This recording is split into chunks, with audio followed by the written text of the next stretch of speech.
Hey guys, Scott with Home Perfect Restoration. I get asked all the time from clients, what's the difference between a preferred vendor and a non-preferred vendor?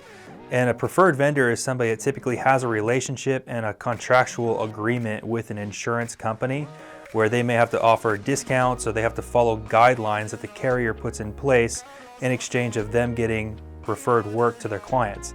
And then a non-preferred vendor is just your regular contractor that you find that doesn't have that contractual agreement with the carrier, but they work for you. So at Home Perfect Restoration, we work for homeowners and homeowners only. We used to be a preferred vendor years ago for 3 or 4 major carriers. And when we got put in the middle between carrier and homeowner, we decided that that's not the route we want to go. We're seeing so many denied claims right now. I think adjusters are overwhelmed. There's bad information getting to the carrier, which leads to denials. And we've been able to help our homeowners with documentation or getting them to, say, a public adjuster if need be, or somebody else that can help overturn a claim.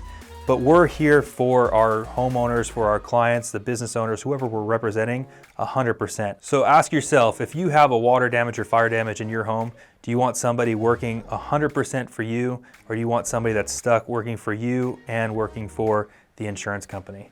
If you have any questions on this, please give our office a call, 951-303-1333.